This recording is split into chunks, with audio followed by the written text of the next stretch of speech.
जानते हैं कि नीट की परीक्षा का प्रश्न पत्र आउट हुआ। यह परीक्षा ऑफलाइन लिया गया था। बिहार में सरकार तो ऑनलाइन लेने की हर परीक्षा बात कर रही है और ऑनलाइन परीक्षा पीटी और मेंस के साथ यह बात कर रही है कि इंटरव्यू भी परीक्षा में हो, यानी 3 स्टेट से गुजरना पड़े लड़के को तब हम नौकरी दे।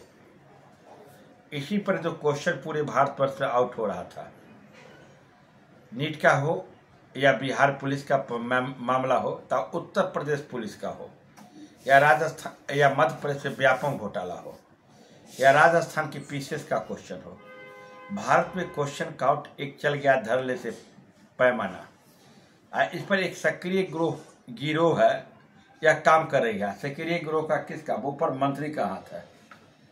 मंत्री का भी नीट का जो परीक्षा हुआ, अभी स्पष्ट रूप से खुलासा नहीं हो रहा है किसका हाथ है किसका नहीं, सिर्फ बयानबाजी चल रहा है। इसको सरकार रोकने के लिए एक सख्त कदम उठाई है, एक नया कानून लाया गया है। यह कानून हालांकि फरवरी में पारित हो गया था। इस कानून के अंतर्गत क्या बात है? यह कानून के अंतर्गत 10 साल तक जेल और 1 करोड़ रुपया जुर्माना तक की बात है।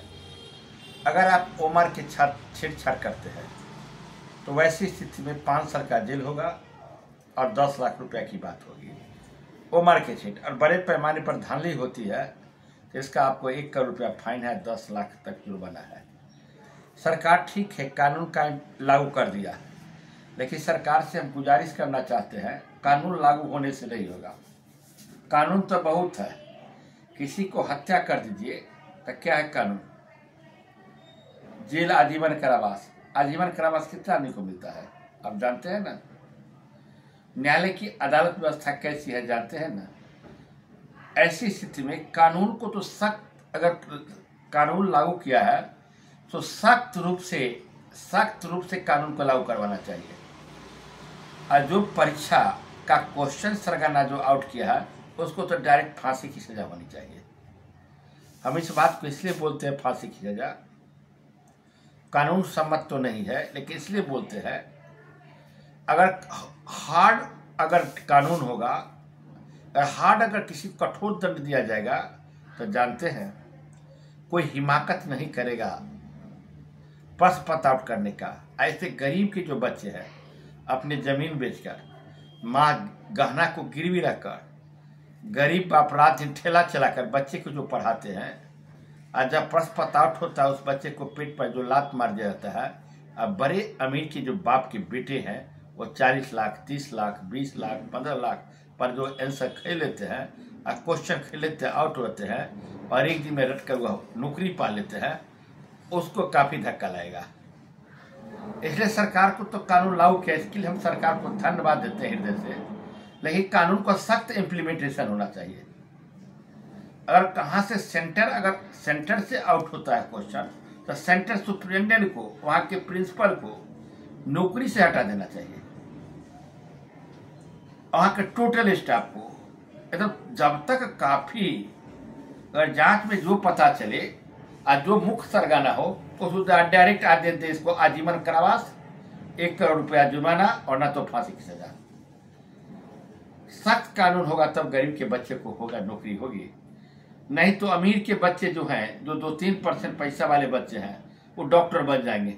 40 लाख रुपया डॉक्टर में जी नीट में 67 को लड़का को 720 से 720 नंबर ग्रेस देकर नंबर को बढ़ाया गया। कि ढंग से घोटाला किया गया। अब गवर्नमेंट जब शुरू में जो शिक्षा मंत्री थे कहते कुछ नहीं घोटाला हुआ, जानते हैं जब काफी दबाव पड़ा, विपक्ष के काफी दबाव पड़ा तो रात सीबीआई की जांच के लिए आदेश दिया। इसके साथ साथ नेट की परीक्षा भी रद्द हो गई। जानते कितना व्यापक बड़ा घोटाला हुआ था मध्य प्रदेश में, बिहार में किस ढंग से प्रश्न पत्र आउट हुआ था, उत्तर प्रदेश में किस ढंग से 2 दिन पहले प्रश्न पत्र को हटाया जा रहा था पुलिस की परीक्षा में, हर परीक्षा में, काफी परीक्षा लंबित है। सरकार को तो इस पर पहल करना चाहिए। जो मूलभूत आवश्यकता है व्यक्ति को, रोजी रोटी, कपड़ा और मकान, और रोजगार की आवश्यकता है। रोजगार की आवश्यकता परीक्षा लीजिए ना, टाइट क्वेश्चन टफ दीजिए ना, लेकिन ईमानदार लड़के को होने चाहिए। लड़का मेहनत करेगा, आपकी ईमानदार लड़के आएंगे, मेहनती लड़के आएंगे तो क्या होगा जानते हैं? काम करने की एफिशिएंसी बढ़ेगी। कानून लागू किए हैं इसके लिए धन्यवाद, लेकिन कानून को सही ढंग से इम्प्लीमेंटेशन होना चाहिए। फांसी की भी तो सजा है जी, रेप नहीं होता है। आजीवन तो कारावास है, मर्डर नहीं होता है।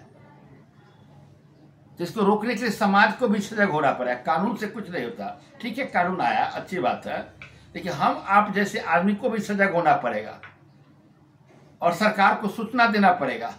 और जब तक समाज सजग नहीं होगा, कानून कितना कठोर मानिए, चोर मानता नहीं है। कहा जाता है कि आईएएस से 10 आईएएस बराबर एक चोर का दिमाग होता है। देहात में हम लोग बचपन में सुना करते थे। और 10 आईएएस का ब्रेन को एक जगह इकट्ठा करिए और एगो चोर को कीजिए तो 10 आईएएस के ब्रेन को मार देगा।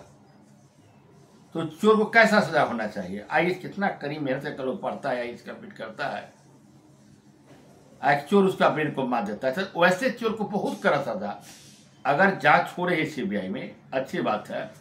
जिसका जांच में नाम आवे तो एकदम पूर्णतः इतना कठोर सजा दिया जाए, कोई हिमाकत नहीं करे क्वेश्चन आउट करने के लिए। अच्छा है, नया कानून आया से धन्यवाद। फिर मिलते हैं अगले वीडियो में। जय हिंद, जय भारत।